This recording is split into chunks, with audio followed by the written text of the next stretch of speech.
44% of Kiwi do not have an emergency savings fund. Now, a number of you have told me that they thought that it would actually be a higher percentage than that. But it does get me thinking, I wonder if people consider that their credit card or access to finance is their emergency fund. Now, in this workshop you're about to watch, we're going to learn about putting an emergency fund aside if you haven't already. And it might be a good reminder for you because recently a number of things have gone up massively in price. So we're not just talking butter and insurance here, we're talking emergencies. I had to go and get a couple of fillings out recently and I was pretty surprised at what they cost, but fortunately I had funds put aside in my emergency fund that I could use and then I'll top that back up. It's a good reminder for us that our emergencies are getting more expensive too. And for a lot of us, we're overlooking the fact that it could be the house, it could be the equipment, it could be the kids, it could be the pets these days as well. Now, the concept of having an emergency fund set aside is very, very good for your financial stability because it allows you to worry less. Many, many years ago, I would consistently drive my car around worrying about the fan belt or cam belt, I don't even know which one, snapping in that thing. And I would think about it every time I got into it.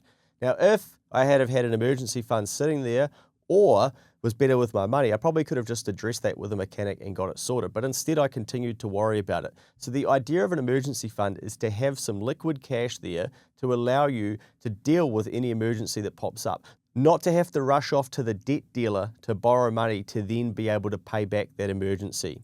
Recently, in August, Sorted ran Money Month and it was centered around an emergency fund. Some of you will be well past this by now, and that's completely fine, but we're all at different parts of our financial journey.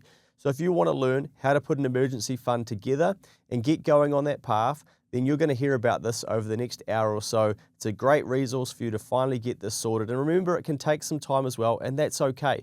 Go on the journey. I'm sure the future version of yourself will thank you for doing exactly that, just like many people who have done it have told me it has been game-changing for them. Enjoy this workshop. Let us know your thoughts below. Okay, so tonight we're talking about emergency funds. Tom, the theme for Sorted's Money Month. That's right. It's Money Month all through August, and the theme this year is emergency funds. It's going right back to the fundamentals. You know, if you're going to start building your position, this is where you start. And can you imagine, like, if the whole country had like $10,000 in an emergency fund? Everybody would be feeling that much better. You gotta wonder from like a economic growth and prosperity perspective, how much further the country might be along if everybody had that backing and that security that they could take a punt on themselves. Yeah, I often do these thought experiments and I think it's just me that does them, so I'm glad it's not. But I think, okay, you wouldn't need pet insurance. So people would like self-insure.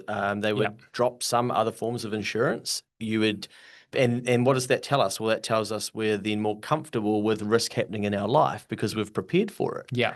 And I think that's the crux of what an emergency fund is, right? Yeah, you can dial up the excess. I mean, as essentially what you're doing is self-insuring, right? Yeah. I mean, that's what an emergency fund does. It's how much risk are you carrying as opposed to transferring to a company, and you don't have to do as much. For sure. That's a really good point, a really good way to think about what an emergency fund is for. Yeah. But let's jump into it. So hello, everybody, for joining us. My name is James Blair. I'm the Wealth Director at Lighthouse. We've got Luke Kemmies, Keep the Change guru, and also the owner of Next Advisory, and Tom Hartmann from Sorted, who, this is your month, Tom.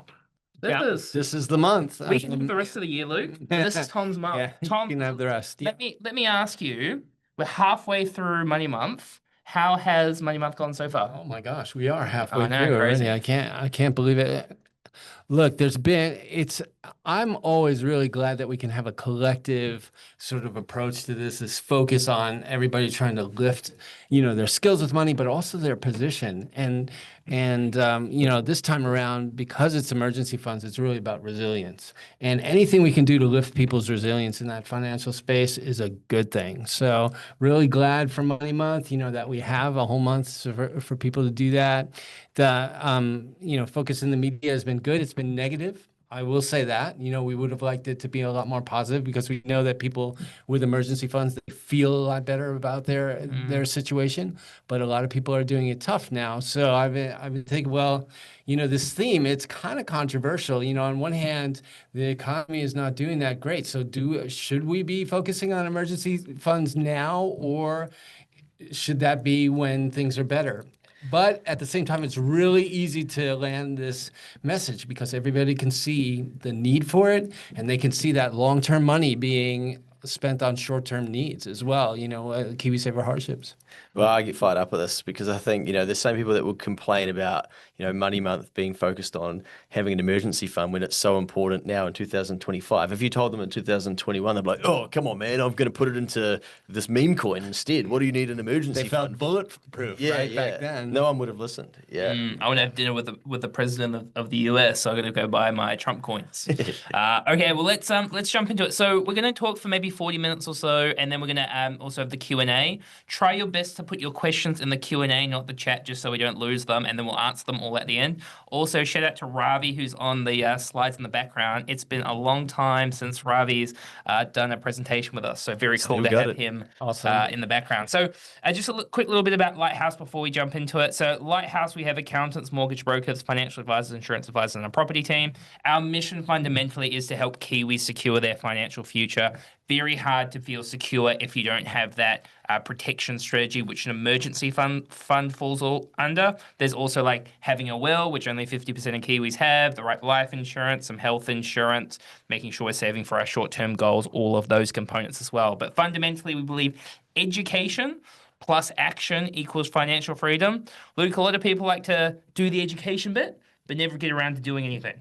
Yeah, it's a big shame. I think it's getting harder because there's so much education out there now. You can listen to 10 different podcasts on the same topic and then have 10 different ways to think about it. A long time ago, you would go and speak to someone, tell them you wanted to invest money, and they would help you invest the money and you'd start invest money. Like now it's like, okay, well, what platform, what share, when do I start? Oh, it's the top of the market, and everything I think is going to become confusing for those people who don't just get started and understand that. I think you guys talk about it a lot, but progress is better than perfection, right? 100%. There's lots of things you can do. The worst thing you can do is nothing. Yeah, especially when your money's losing value every month in this country. Inflation, eh? Yeah. And then just a couple of numbers on Lighthouse. We've got a lot of clients, sold a lot of properties. Hopefully most of them have gone up, Luke. And we've got over $100 million of funds under management. Quick disclaimer, as a financial advisor, I must say this is not personalized financial advice, although technically I would say an emergency fund is not a financial product, so there's probably a little bit of a gray area, but we're just talking in general terms. We're not really doing it at the end of these things. We usually go like, book a free time, talk to a financial advisor or a mortgage broker. We don't have any of those links because of the topic, but I would say if you want to have help, talk to a financial advisor, just Google Lighthouse Financial and have a look at how we can help. Okay, so the discussion points tonight. So we're going to talk about how to build an emergency fund, how to calculate it. Sorted's got some really good tools that we're going to talk through as well. There's also the concept of what's an emergency fund and what is not. That's pretty important to work through. Luke's going to give us a wake up because he's very good at those. And we're going to do a Q&A. That sounds like it. Apparently it will be live as well. Gents, this statistic, look, 44% of Kiwis don't have an emergency fund. That's 2.3 million adults. I laugh because it's better to laugh than cry. Yeah, it's hard to unpack what that tells us, right? Like some people have argued, oh, I thought it would be less than that actually do. But it's still a lot of people who are potentially vulnerable to a risk happening in their life that they can't afford to get on top of. And we know that when we're financially anxious about things, we're not the best versions of ourselves. So, low-hanging fruit for a lot of us to tidy up. Yeah. I mean, an emergency, Tom, at some point is going to happen. Like not only an emergency, but they come in bunches. You were saying before that things come in threes. For me, they come in fives sometimes. I mean, it's like so little things can go wrong. The other day, I figured out a new way to break an iPad. I mean, it never happened to me before, and I was like, yeah, sure. What happened to the iPad? I work off of a standing desk, and the thing hit the heater. This is in my home office. In a certain way that it completely shattered the screen. Like there were pieces of glass everywhere. Usually you break stuff like that and it's just a little crack or something like that. I was like, oh, well, good thing emergency fund is around because we're going to have to replace that. But that wasn't the only thing that happened. Like, there's water heaters, there's waste disposal going on. At the same time, there's my son's battery for his phone. Like all of a sudden it was like all these things at once. Yeah, So, well, Tom, as your financial advisor, I say we need to double your emergency fund. oh Nice. man, that sounds like a great idea, actually, and I know why. Big question on this. We're now at a stage where so many people have pets, Mm. and you got to be careful talking about pets as well. People get touchy. I think 71% of households with a child have a pet. So you could argue, okay, we probably need then an emergency fund for the kids and their iPads, potentially, or even pets. And I think one thing that I've noticed, I've had to do a bit of life admin over the last couple of years, and you go and you think, okay, I'll get this filling, and it's like, oh, that's $450. I'm like, whoa, okay, but you might not have gone to the dentist for 5 years. How did that happen, right? All of a sudden, it's Yeah. 450. And I think we're so tempted to fall into the trap of what the media are talking about, i.e., butter, and we're looking at the little things. And I think a lot of people are going to get a fright when they actually have an emergency or a medical event or a pet event or whatever and go, whoa, I haven't had one of those for 3 or 5 years. Is this what this costs now? Yeah, they talk about like during COVID and when everybody couldn't get medical treatment for all the other conditions, and actually the long-term impact on the medical system, not just because of COVID, but all the other things that aren't being treated. And it's just the exact same thing with an emergency fund, right? The example of not going to the dentist for a long period of time and then going like, bang, there's those risks, isn't there? Yeah, yeah. And can, like, some people may think that they've got some money stacked aside in an emergency fund, but when was the last time we reviewed how fit for purpose it is for our life? Tell you what, Luke, you know the bill that I got quoted yesterday? What was it? So my roof. You look at your roof, or you look at something, and you're like, at some point, I'm gonna have to get somebody over to look at this. Especially 7 bedrooms. Oh, look, overlooking the water, the sea, the salt eroding the roof a little bit, all that kind of stuff. No. It's a membrane roof, and I can see it peeling a bit. Got a guy over yesterday, and he goes, 50 grand. Oh, FG I'm like, I was thinking in my head like 10, 15, maybe 20, 50 grand. Mate, I could have so much fun with $50,000. None of it was designed for the roof. So you're like, is that why emergency funds don't get saved up? It's because we've got all these other things that we could do with that. You see a pile of money and you're like, oh, Yeah. the other things I could have done with that. Well, I actually had a blind break in my household, but obviously I get to call my landlord, which is quite beneficial. Here we go. But the classic, they don't make these blinds anymore. I'm like, oh man, don't tell me about blinds, man. You just need to fix it. And he's like, you're going to need this electric version of this. And I think the bill was like $3,000 or something by the end of it. Yeah. Fortunately, the landlord probably, expensed that one to repairs and maintenance, of course. But, I think we forget a lot about the things that we have in our house too, that if we were to actually replace them, what would it cost us to replace them now? Not what we pay for them. And it could be blinds or something like that you think, okay, that's routine, but are we actually aware of the true cost of replacing some of these things? And we think about like inflation, right? Inflation is measured over 12 months. But if you look at inflation over 5 years and how much, like you might have done all your numbers 5 years ago and going, oh, I can replace all these things. But life has got what, like 30% more expensive or something ridiculous like that. Yeah, in aggregate. Yeah. Over that time. That's period, just right? that's just a general basket of goods too. You start looking at specific things. Yeah, like blinds. Yeah, Well, I mean, we got to cover up your bedroom window, Luke. Nobody wants to. that's a fair point. Okay, so usually with this slide, we have a pathway to, we call it financial freedom, where the end is that you can kind of do whatever you want for the rest of your life. And that's an important step. But there's a step before that, and it's, having an emergency fund. So many people, I mean, you talked about before, people want to jump straight to like the S&P 500's my emergency fund, or my credit card's my emergency fund, or whatever it might be. But there's steps we have to go through to get to that point where we're feeling really good and we can move on to the next stage. We've got that fully funded emergency fund, right? We've got to start with immediately finding $1,000. Yeah, I'm really glad we're starting with this because that's like step one in our 6 sorted steps, and it's number one here too. And the reason for that is people find it so overwhelming if you start to calculate what a fully funded emergency fund is if you don't have anything. But again, for some people it's going to be 50, some people it's going to be 1,000, and 1,000 is going to cover a lot of things. a lot of those, things that crop up, even maybe some vet visits, most dental stuff, right? At first, they're not going to fit entirely in that, but it's a great place to start. And a lot of things lying around the house that, we could be selling just to get to that 1,000 that much quicker. Yeah, I think you were talking before we started around how people go, well, should I have 3 months or 6 months? It's like, well, what you got at the moment? Just start with something, Yeah, right? yeah. They get to the whole, oh, I don't have an emergency fund because I don't know how much is supposed to be in there. I'm like, well, even people who have an emergency fund don't know how much their emergency is going to cost. Mm. The point is to have something and to continue to build it up and work towards it. And I was once at the back of this where I didn't have $1,000. I would have been, okay, Q card, some form of finance. Hey, I would go to the place that offered finance if the vehicle did need tires. I'd be like, okay, well, do you guys offer finance? No. Okay, sweet.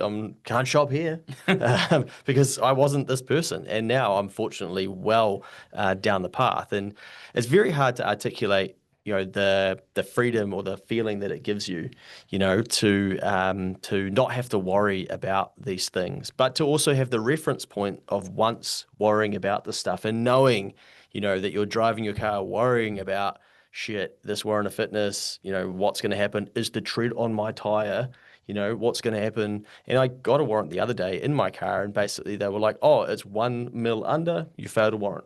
And now you need a tire before, and you're like, oh man, how good is it to have money? And I don't think we talk about that enough because it's like, oh, don't say that, you're privileged or whatever. But when you've been in both situations and you think, okay, this is not going to completely, I'm not going to be able to sleep tonight because you've done the work to get sorted. That's really what our surveys have been showing too. Like even people who have just put together a starter emergency fund over the past 3 months or something like that, they're feeling so much better about their situation. Their outlook towards the future just goes way up. So this thing really makes a difference for our mental outlook on the future. Yeah, so we need to start by finding that $1,000, and a lot of it might be like, can we sell a couple of things in the house? How quickly can we get there? We need to get there ASAP. Then we focus on the high interest debt.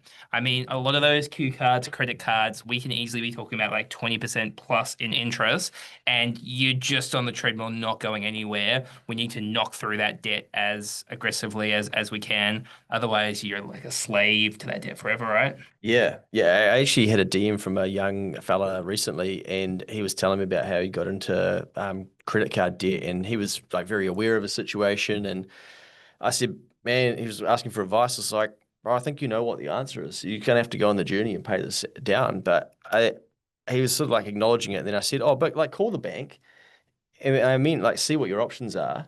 And he was like, oh, like would they write it off? I'm like, oh man, like you can't jump. You got to go through the pain now, brother. Like you got the debt. I'm like, well, probably not, but I'd imagine they may have more solutions than not calling them. So yeah, a very easy thing to get debt, but it takes a long time to get out of. Without It's getting, amazing how sticky it is. Yeah. And if you think about that interest rate, a lot of these, the credit cards and store cards, they're north of 20%. I mean, that is in some parts of the world, that's illegal. That's usually, Wow. yeah, you can't do that everywhere. No, I mean, without getting too deep as well on it, like imagine if that credit card did get waived, right? That guy went to the bank, they're like, mate, yeah, made a mistake, no worries. If he didn't have to go through the grind and the pain of having to pay off that debt, we know what would have happened to him, right? He would have ended right back in the same position. Right back up again. Because he didn't have to go through the pain of going, they were the consequences of whether it was like, I mean, a family member could have died that he took on that debt or whatever, like anything could have happened, right? But if it just gets waived, you don't have to realize, oh, I never want to be in that position again. I would argue that going from being $15,000 in a hole back to zero, you'll feel richer than going from zero to having $15,000 in the stock market. Like that journey of getting back to zero, I think you probably actually learn more in that and set yourself up good for life. And I often say, like, hey, just because you've got yourself into debt doesn't mean it's the end of it. Like it can be actually a really good teacher. And your relationship with money completely changes as well, right? Okay, so if we look at this, so we want to clear that debt.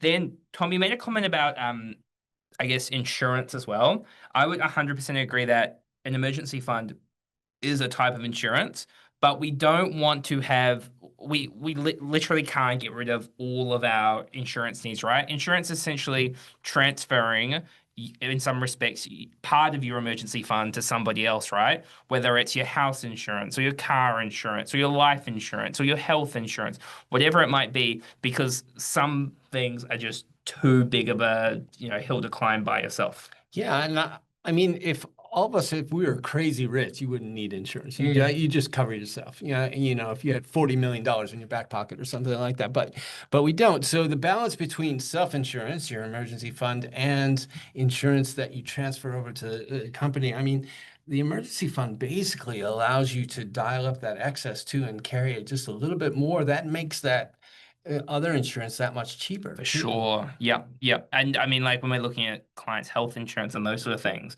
if you can put a $2,000 or a $5,000 excess, it drops those premiums dramatically. And then you can take that and put it into shares or pay down your debt on your mortgage or whatever. Makes a lot of sense. And then so once we've got those things, then we're like looking at that 3 to 6 months of expenses that we've got in cash. We are not investing this into the share market. We might have a discussion around revolving credits and offsets and those sort of things later. But the idea is highly liquid. An emergency is not like, oh, it's a term deposit. Give me 30 days to break this because I don't want to pay my break fee.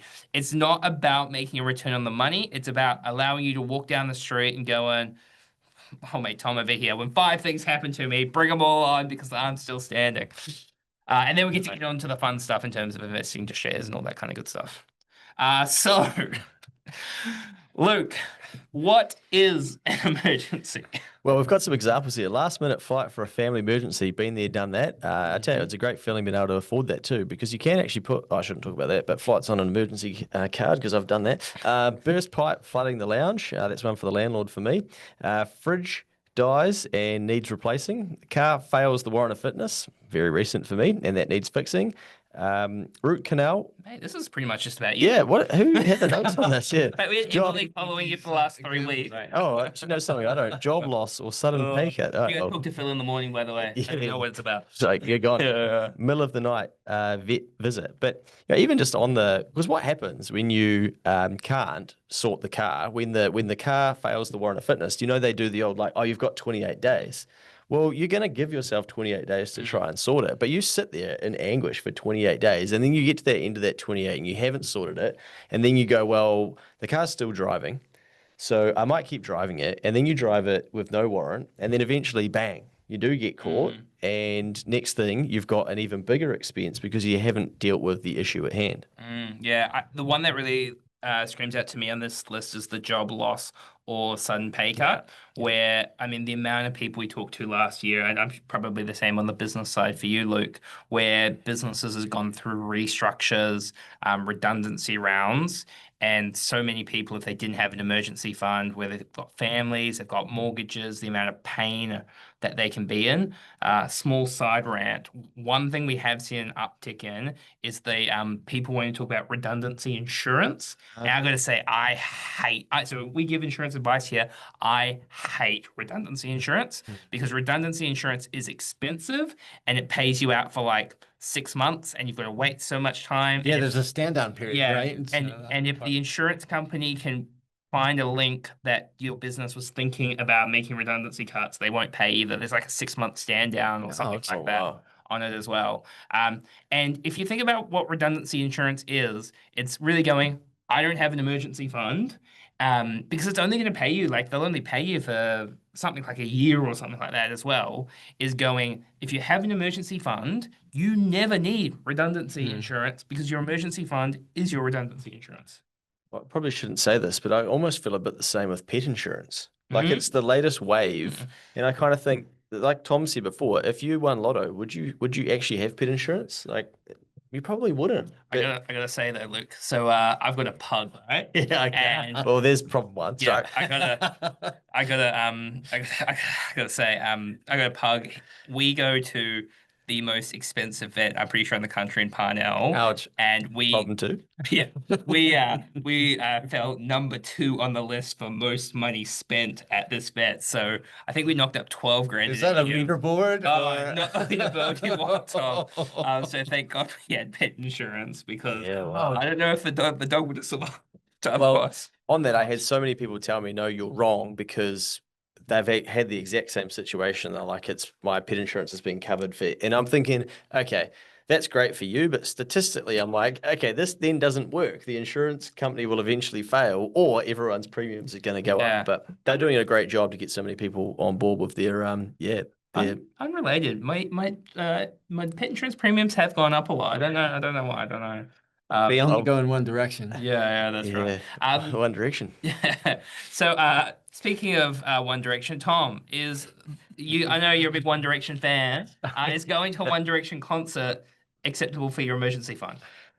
Definitely not. Definitely not. Hey, just back to that Swiftie over here. redundancy thing. Yeah. That's how, like, you think, like, how do we come up with 3 to 6 months expenses? Is because you work backwards from the risk that you're running, right? And that's what they're thinking of is redundancy, right? How many months would you have to go before the next gig comes up? So people who are self-employed, they might need a little bit more than that because they might go without work for that much longer. But, typically 3 to 6 months, it's a rule of thumb, but we're working backwards from the risks that we're trying to cover. Sure, for sure. So we've got a bit of a list here. So that holiday to Fiji is not an emergency. No, definitely. The new kitchen or the new deck, the big deck, bro, that's not acceptable. The latest iPhone, wedding gifts are a big night out. Sorry, Luke, but look, the easy way to think about this is 3 things, right? It's got to be unexpected, it's got to be urgent, and it's got to be necessary. Like that's big night out.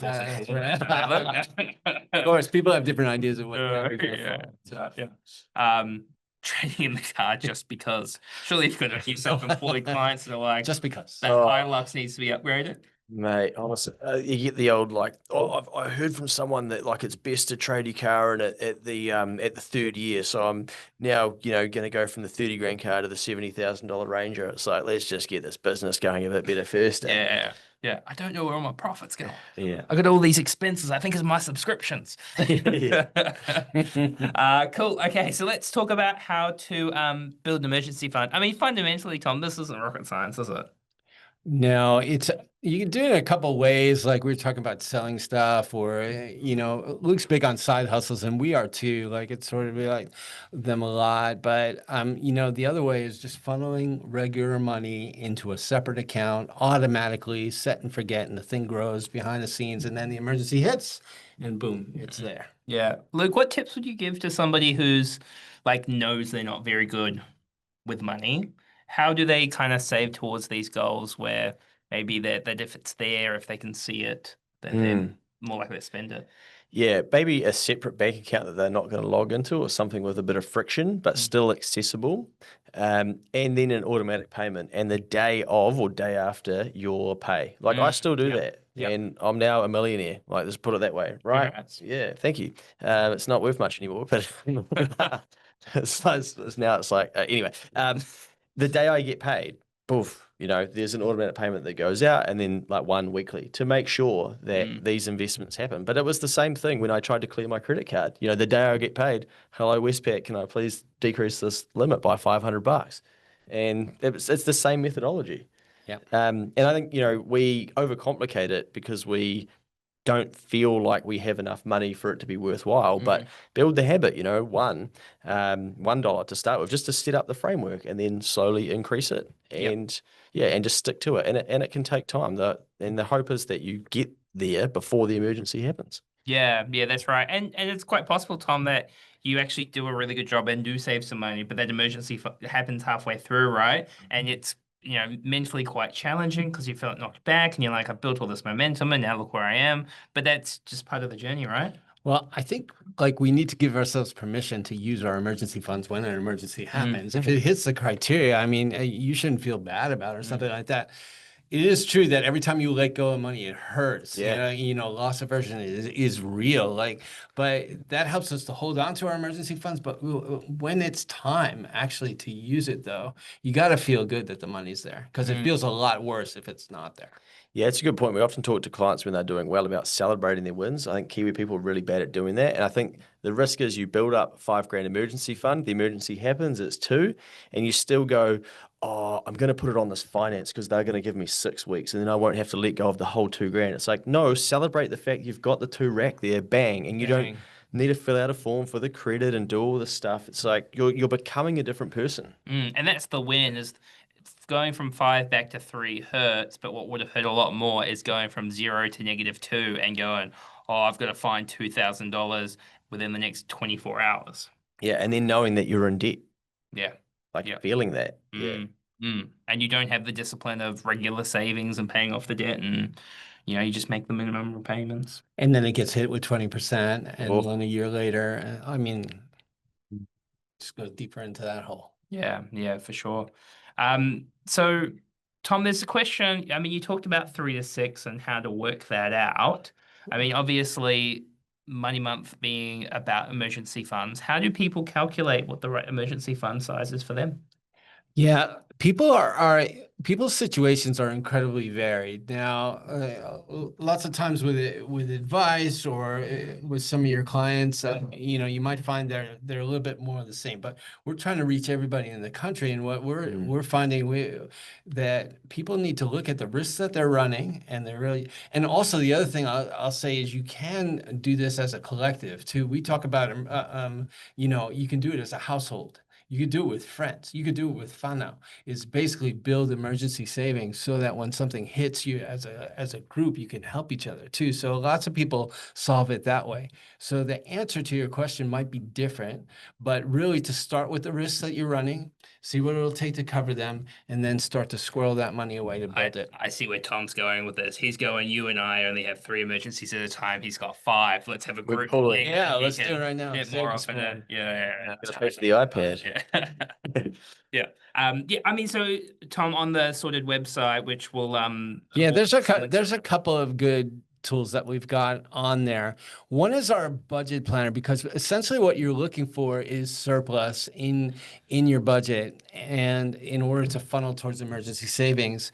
And budgets are a little bit, it's a terrible word, right? And I don't know if you guys even wanted to go there, but pretty much I see it as budgets can do one of two things. And one is you're just making ends meet and everything is the status quo. And the other one is actually you're making a different plan that gets you to a different place. And that's actually what we want. We want to hack our everyday budget and making sure that we're making a plan that gets us to a different place. So that's where emergency savings goes. So our budget planner, that's the first place to go to make your new plan, and then make sure that emergency savings is part of that. And then we've got our savings calculator too. If you're like, saving regularly or saving for a goal, we've got basically that savings calculator is a compound interest calculator too. If you do use it over longer periods of time, you can even use it for investments and other things.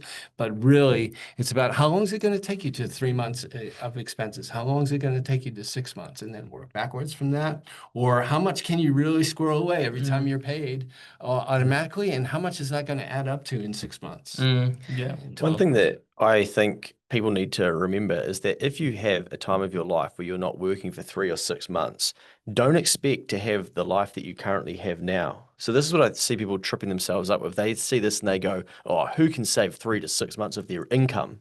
And it's like, nah, brother, you're going to be moving home. You're going to be having a very different life to when you're currently earning your income. And sometimes with business owners, they'll talk about, oh, if I'm worried about money, and we start modeling out why. And they actually have very few costs in their business. The costs that they have are paying the ranger, the drawings, and potentially, the materials and the business and stuff. I'm like, there won't be any materials, and you're not taking that level of drawings unless you really need it. And we're going to have to do something about the ranger. Like this version of you at the moment can't pay for the ranger. And I think it's confronting, but it reminds us that sometimes we make these goals scarier for ourselves and more unattainable than what they really are. Instead of thinking and doing a scenario test where you go, okay, if I did lose my job, like what would I have to pay for the next 6 months? And, would I take myself and the kids back home with mum and dad or her parents or whatever and really test it to give yourself maybe a bit of comfort that you can actually put a fund like this together? Because I think a lot of people don't start this part because they think the number is bigger than what realistically it will be should this happen. Yep. Couldn't agree more. I mean, like there's the negative connotations around budgeting and all those sort of things, but You know, if you're scared of a budget, you're probably worried about something else. I mean, fundamentally, a budget is just going, I need to spend less than I earn, and I need to put that money towards something to progress me to whatever the goal is I'm trying to achieve. Mhm. People can overcomplicate things, and much love to the engineers out there, but like we can run like spreadsheets, you know, to Africa, but you can make it as complicated or simple as you want. The most important thing is it has to work for you. It's the exact same thing as like diets or fitness and CrossFit versus F45 versus powerlifting. Whatever does the job for you. You got something that works for you, just keep doing that. Cool. Yeah, Good. here's our savings calculator, and again, there's two ways to use it. You can either use it a bit at a time and see what regular savings where it's going to get you, or you can actually set the goal and then see what it'll take you to reach that goal and how soon you can do that. Graph ends up, charting it out for you. It's a really simple tool, but it's amazing how powerful it can be when you're working towards something. Yeah, I mean, quite motivating, right? Is that you actually, opposed to just like, I can save $100 this week, you can actually see where it's going over time and be like, oh, geez, this is actually going to get me where I want to get to a lot faster than I thought.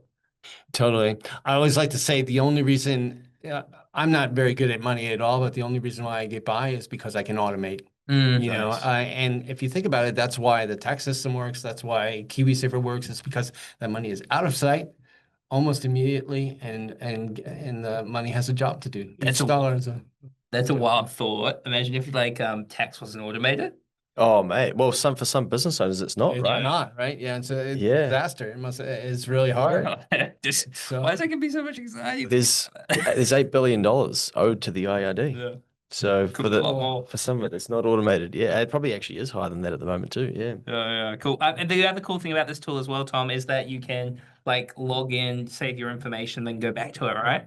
yeah, definitely. So an account on Sorted, it's free, and basically you have a dashboard of all your tools, and you can go back to right where you were working and check in with it regularly. Yeah, cool. Okay, and then we've just got something around like where do you find that extra $50 to $100 a week, and where you can find. I mean, a big thing is finding the leaks. If I had $1 for every time somebody said to me, James, we earn good money, we don't go out for dinner every night, we're not buying designer clothes. I don't know where my money would be going. I'd be working in a big office, with a lot of people. The amount of it's just the thing I would say is if you're struggling to kind of keep on track with your money, is that everybody's the same. Like I reckon out of 100 people that come to me, 80 of them are not good with money. So like if you're struggling, don't feel bad. The most important thing is to go and just create structure. Just create structure and automation, and you'll be sweet. You were saying that thing before about that we really don't rise to our goals, but we fall to the level of our system. So you got to get a system in place. Yep.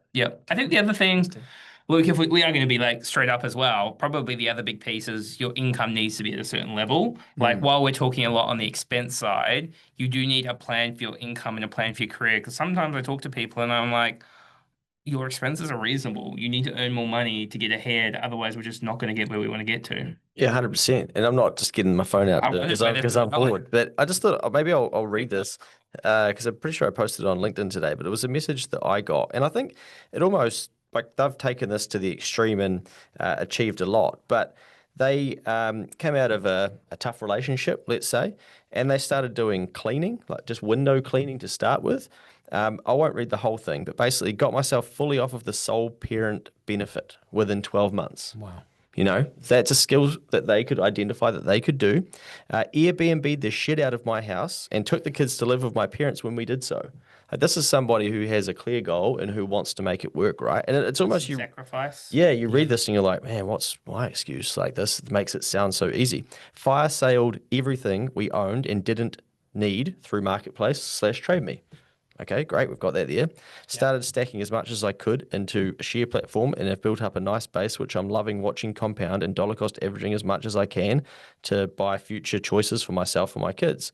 And then they're studying at the same time and they're just embraced how hard this is. It's still hard, but I love the hustle and the striving for better. Not much dollars, but learning and personal fulfillment. Success is never owned, it is rented, and the rent is due every day.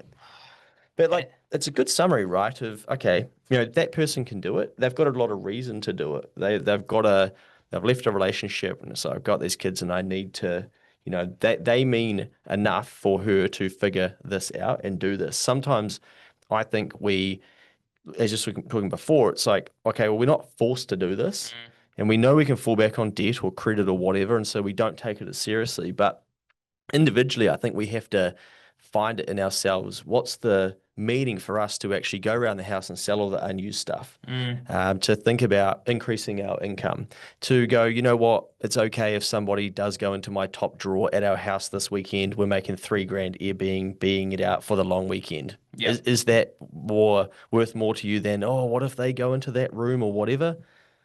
Only you can decide that. And then, oh, look, we don't go out for meals and stuff. Okay, well, why do you have, you know, Amazon Prime, Disney, Netflix?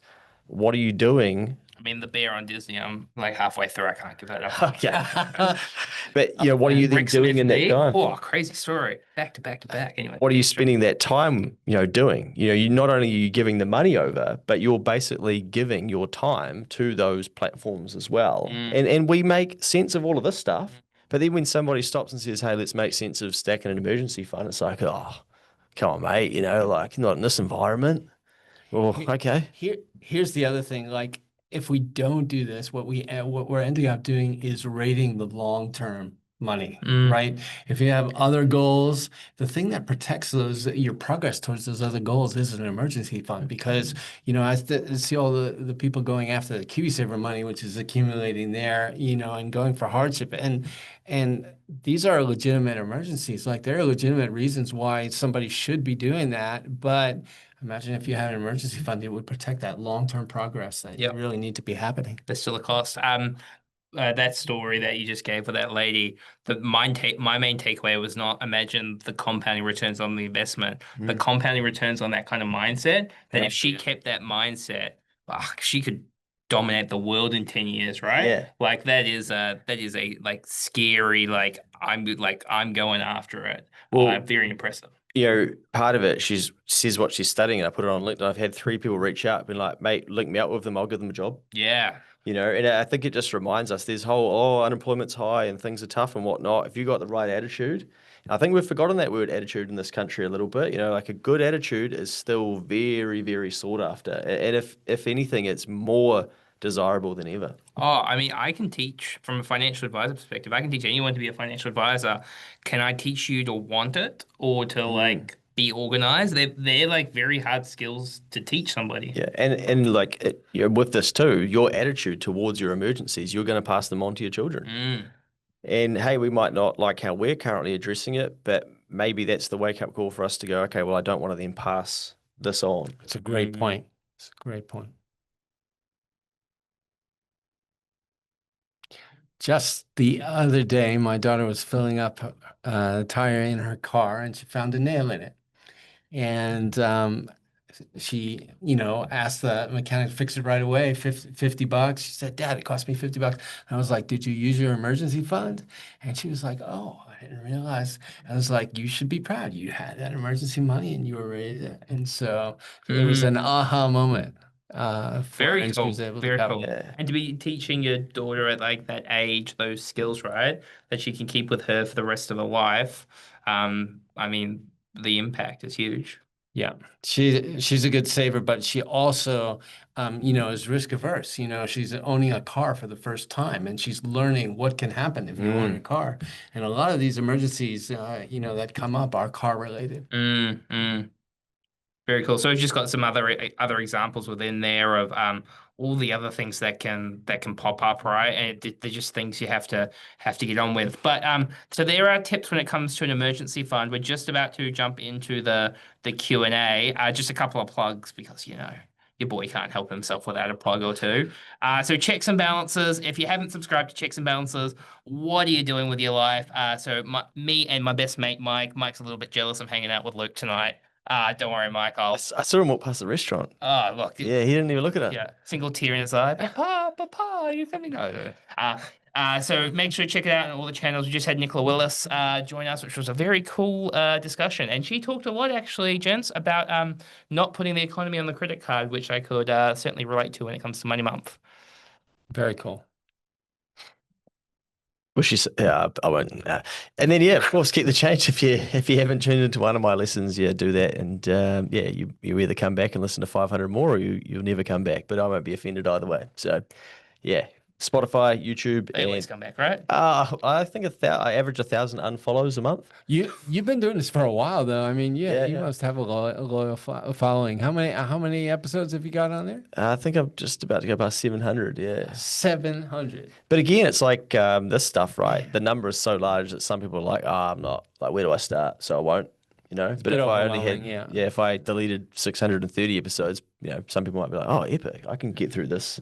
But anyway, people find their starting point and they go on a bit of a binge, and yeah, hopefully they go on their own individual journey. That's all it is, right? It's about the destination. It's about the journey, not the destination. That's it. And then obviously on the sorted side as well, lots of really good tools, Tom, that people can go and check out. Yeah, thanks so much. I mean, we've got a lot of resources on there for emergency funds in particular, but lots of other categories as well, from KiwiSaver to home buying to saving and investing. Come on over sorted.org.nz. I've actually got a couple of your the retirement calculator. I've got a couple of slides where I've been speaking to recently where people think that they're going to have heaps in their KiwiSaver at 65, and I model it out saying, well, actually, the average first home purchase is at 37. So I do like median income contributing to 37, pull it all out, and then carry on with that through to 65, and then show the difference with not pulling it out, just so that they can see, actually, maybe I'm not going to have as much in there as I think, because I've now only got the 3 decades of compounding through to 65. Yeah, that's exactly why we put that functionality in there, is because we want people to make a really informed decision when they're making the call whether to pull it out or not. How does it affect the long term? Yeah. And every time I want to feel richer, I toggle the piece where I don't adjust it for inflation. And then that number You looks can a lot see in bigger. nominal terms what it'll look like. Yeah. Yeah, look, I mean, you got to make it look big however you can. So like, and the other one is the when you look at the KiwiSaver balance, how much you get per week in retirement, and you look at that and you go like, oh, it's like X 100,000, and then you go like, this is how much you get a week if you retire at 65 with a 9. You're like, oh, that's nothing. Yeah. So just on that, we've just dropped our new retirement navigator, and actually, that's all about that drawdown phase. So you put a lump sum in there, and like there are 4 different approaches you can to spending it over time. Like you spend it down to a fixed date. You take out 4%, you take out 6%, and see how it plays out over time. That's a brand new tool on Sorted. Yeah, good plug. Okay, let's get into some of these questions. First one, should I have my emergency fund in cold, hard cash? Potentially dug up in the backyard, maybe under the pillow or the mattress, not too sure. Michael Vincent's still here having a look at the webinar. Luke, holding physical cash, what do we reckon? Oh, well, like I don't. And I think if you do, you're probably going to worry about it. So I have it accessible via a bank account. But I mean, you probably could in this crazy world make a case for wanting to have some cash somewhere. But I guess it's becoming increasingly rare. But, I think it might be, people overthinking it and then not just starting and putting some aside. I loved what you said before about adding a little bit of friction, because if it's like too easy to raid, that emergency funds tend to slip through our fingers sometimes. So actually, maybe with another bank, but sometimes in another account that's just not right on your app. You know how you can choose which accounts that you see or not. And hey, if there's not a card that goes with it, even better, I think. Yeah. I think it's probably one of those ones. Don't overthink it. Just put some money in the account. And I actually set up a Sharesies bank account, when they rolled that out, to just test how easy it was to set up. And I think I put some money in there and ended up taking it out. And I put a screenshot up on the Instagram at some stage. There's 7 cents left in there. So one of the most received comments I got was like, bro, like, what are you doing? You don't have an emergency fund. Like, good luck with your emergency. And people just thought it was the funniest thing. So I've just left it there. But the 7-cent emergency fund and the Hartmann shares, right? Yeah. How are they going? Oh, mate, don't ask. Let's move on. Okay. I was looking at the ticker on the way. Single tear down the face. Next question. Just want to, looks like more of a statement than a question. Just want to mention that with no bells and whistles, credit card debt can be lower than 20% while I pay it down. Kiss, kiss, kiss. This is true. There are There are some 1.99% deals, sometimes for 6 months, sometimes for longer, and they can help people pay down debt. Balance But transfers. balance transfers, yep, it can be really good for helping you get out of that hole. But I'm just amazed, at how many products are still north of 20%. It's just incredible. And I think on the, I mean, it's when I reread that, I'm like, maybe it's saying that while we're paying down the debt, you can find much better solutions. Yeah. I think credit cards in general, right, though, Luke, it's money that you don't have. So you're using somebody else's money to pay for these things. Just generally use your own money. Yeah, I mean, there's so many advocates for credit cards these days. I just say, well, why not try a year not doing it? Like get 2 frames of reference. Because yeah, we could get into an hour of credit card schemes and points and stuff like that, but the cult is so strong. And the marketing is so strong of it to be like, no, that's such a good thing. But whenever I ask people, like, oh, have you tried not having one to see what it's like? Like, oh no, because they're so confident that it's the right thing to do. But why not just see try? how it feels? Yeah, It yeah. feels different. Question from Daryl. Do you recommend keeping your emergency fund in a term deposit for better returns and accept there may be a break fee to access funds urgently? One strategy is laddering. You could have a bunch of term deposits that mature every month. If it's a larger, if it's a fully funded emergency fund, and so that it's always sort of around when that emergency pops up. But emergency funds really aren't about a return. That's what I would say is that there are some good options. Like I know Kernel has a cash fund, which is liquid and quite comparable to term deposits. But I think you just keep it really simple. And when you're talking about like 30 grand though, right? You go like, well, you get 3 or 4%. When you put 1% on $30,000 before tax, it's nothing. It's nothing. And the danger that once you get past the initial emergency funding, you get the 6 months of, and then it's like, oh, well, like, should I have it invested? Because it's quite a large amount of money, so I should be doing something with it. And then you carry on down that path, and then eventually you do have the emergency, and you email Westpac or whoever, and you say, hey, can I get this term deposit back? And they're like, actually, under our T's and C's, we don't need to give it back to you right now. They probably will, but I remember reading once when I had a term deposit, like, oh, actually, I can't, like, they don't have to give me this back. It may have changed, but I remember getting a bit of a wake-up call of like, oh, okay, I entered this contract with them. And yep, it basically confirms that they don't need to pay me interest, and maybe like they can't pay it back. But probably likelihood would be that they would. But yeah, I guess you just don't want to be in that position that you're stuck and don't have access, because what are you going to do? You're going to take out debt and go, oh, well, I'll pay it back with that over there once we get it. And then what if you don't? Then you're in debt. Yep, sure.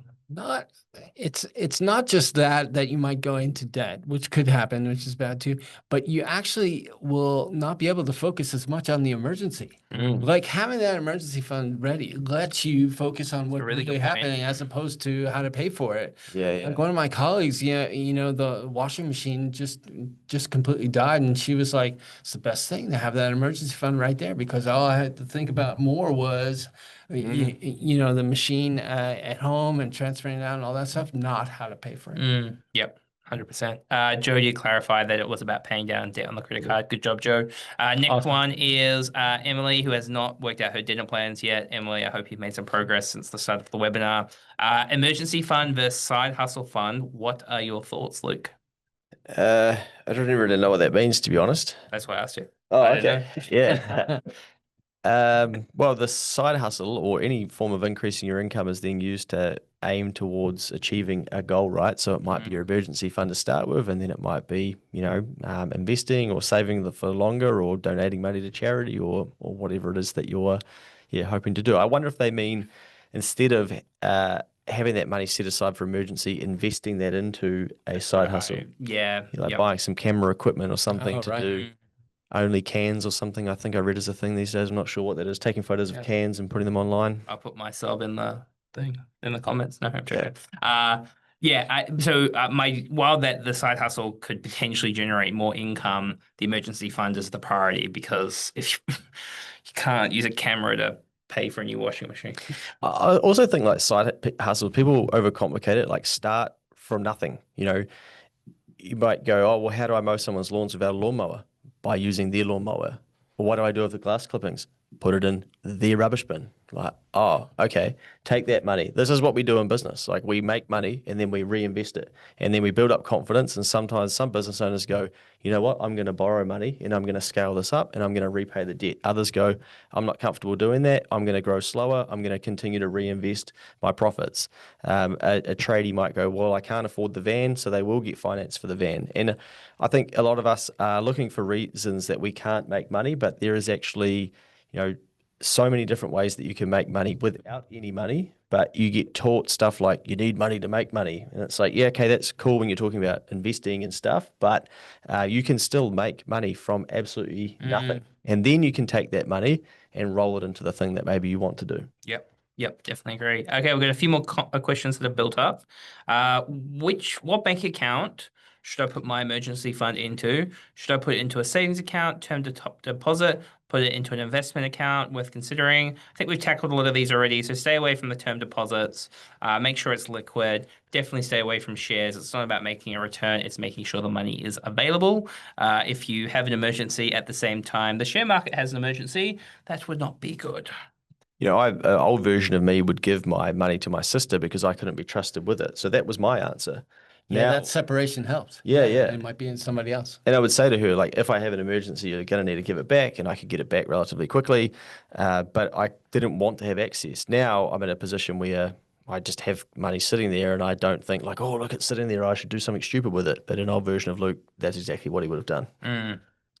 Next question. Hard to justify a large emergency account when there are more important things to spend your money on. Statement? Yeah, just thinking about how to kindly respond. Like, I get this, but won't an emergency become very important for you when that happens? Yes, I can see that in the here and now that you may not feel like you're in a position to put an emergency fund aside and there's more important things to spend that money on. If you want to have that viewpoint, my challenge to you would be, what are you spending money on right now that isn't important? If you want to take that viewpoint that every dollar you spend is important, okay, I'll give you $1,000. Let's go live. And I'll pull up your budget, your bank account, send over 3 months of statements and your iPhone screen. And let's go through it. The unfortunate reality is that the emergencies are going to happen whether we're ready for them or not. They're not important until they're really important. Yeah. And again, they can come in bunches. Like, there's a certain randomness in life. In life, we think it's like all predictable and all, but it's not. And so we need, and money is fungible. You can use it in lots of different ways. So it's great that we could have it piled up ready for any of those necessary, urgent, unexpected. And I think, that might sound pretty brutal because it was, but don't forget, don't forget that you've still got resources. You've got yourself and you've probably got things lying around the house that could be sold that you don't need. And so you've got to find your wins. You can't look for reasons that you can't win. Like, you're here tonight because you are trying to find these. So you've got to get your brain to go looking for them. At school, we used to do this crazy thing. Don't know if they do it anymore, but it's called a pad and a pen. And you would do it's called a brainstorm. And you would use your brain and you would brainstorm ideas. I don't know if we teach it anymore. ChatGPT. But it's actually like your brain is so powerful. I do wonder with like all the ChatGPT stuff going, like our ability to have critical thinking, like discussions, is it? Our ability to brainstorm might be affected too. Oh, like, you guys have got a whiteboard in here. Like, I love a whiteboard. Ravi knows I love a whiteboard. Yeah.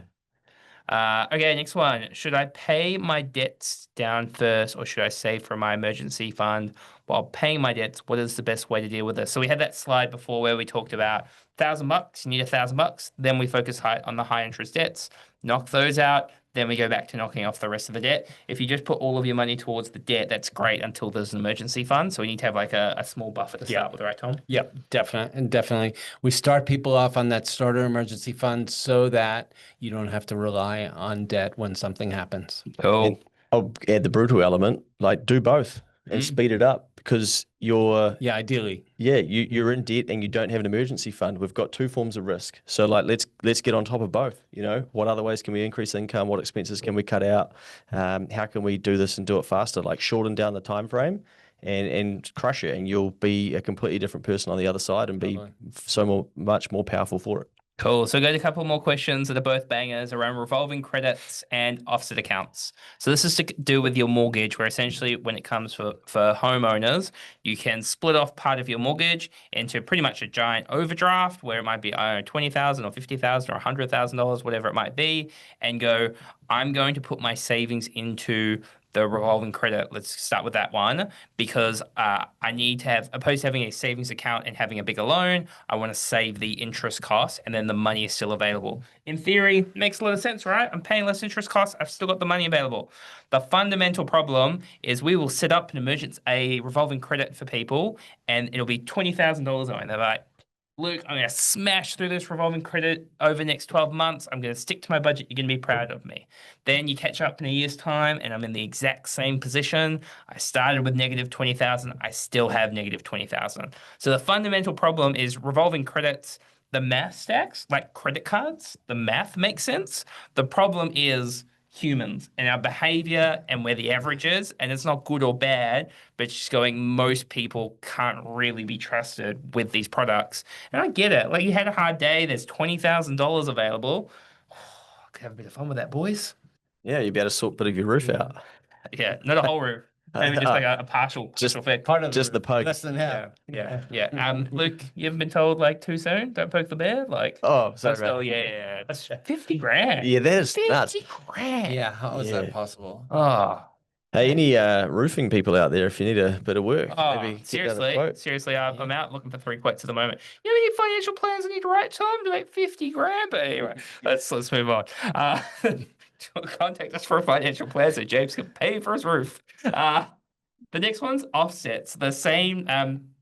So a revolving credit is a giant overdraft essentially. An offset is two separate accounts, a savings account and a mortgage account. And instead of getting paid interest on the savings, it goes to the Taking down the mortgage. Yeah, the mortgage. Same principle applies as you've still got access to that money. And for some people who are disciplined, they can be trusted. But like I said, a lot can't be trusted. I think as well, like on your financial journey, you want to get to a point where the stuff, the numbers can stack up, but it's not actually about that. It's not like, okay, I've got 10 grand. What account should I put it in? Oh, that one's 3.2%. Oh, that one's 3.1. Like you want to be thinking to a level of abundance where you go, I don't actually need to even be like concerned about these things. I just need to carry on like living my life and knowing that I'm sweet if an emergency happens. It's not, the $30 that's then going to get taxed, or $300 or whatever it is, and go, is this really going to be like life changing? It's not what it's about. But I think we complicate everything because we're so obsessed with trying to get every dollar working for us. But there's so much more. You could go next door and do 2 sets of lawns and be paid more than what the interest income would be for the whole year. But instead we'll focus on that bit, like, oh, this savings account 3.1, or term deposit. It's like there's so much money out there as well. So we've got to, I think, just continue to remind Kiwi people to take their mind abundantly. Yeah, and I know with the podcast, the most successful people I've ever met are not necessarily any smarter. They thought they could do it. And actually being able to talk yourself into being able to do something about, opposed to giving all the reasons why you can't do something. I think that's one of the most important skills, I guess you'd call it, to have. Definitely. Next question. There's a saying that one step to an emergency fund is 1 month's salary and then build to 3 months' salary for an overall emergency fund. If I am aiming for that, should I then be getting a portion of that into an investment account and keep a month's salary for immediate emergency funds? I think this links pretty well back to what you were just talking about, Luke. Yeah, and also it's like when it's a small amount of money, we're worrying about what savings account. When the money gets bigger, it's like what investment account. The language just changes. But again, it's like the principle is to have liquid cash should something happen. But yeah, I think it's a very hard mindset to get out of. Yeah. So I would just leave the money in cash. Let's see if we've got anything in the chat. Oh, compliments. I could, after having to pay $50,000 for a roof, I could use some compliments. This has been so awesome. Thank you. Lots of ideas and realizing the importance of my emergency fund. Thank you. Thank you. And another one I won't, from someone who had a credit card.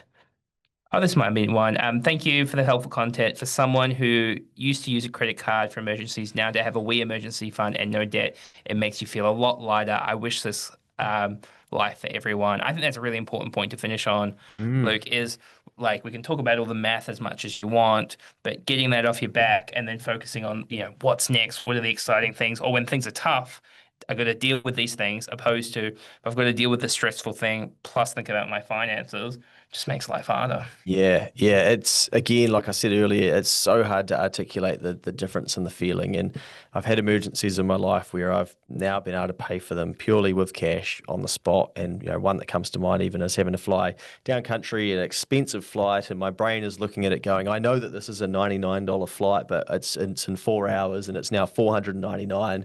Like, who cares, man? This is why you stack this emergency fund. Boomfa. Like, done, we're on the plane sorting the shit out, not, okay, that's got to, I don't have any funds, it's got to go on a credit card, then I'll have to pay that back. How much is, that going to be out of the budget and whatnot? So, yeah, it's, you've got to experience it to really know what it can do for you. Yeah, awesome. All right, well, gents, thank you very much for your time tonight. You. I gotta say, I didn't know how we were going to talk about emergency funds for an hour, but that went pretty quick. Well, us three in the room. It definitely did. Yeah. Yeah, that's good. Our second year running, so looking forward to doing it again with me next year. Yeah, that'd be awesome. Cool. All right, well, everybody have a good night. Get on to Sorted, use all the great tools, follow the podcast, and we'll catch you next time. Thanks, everyone.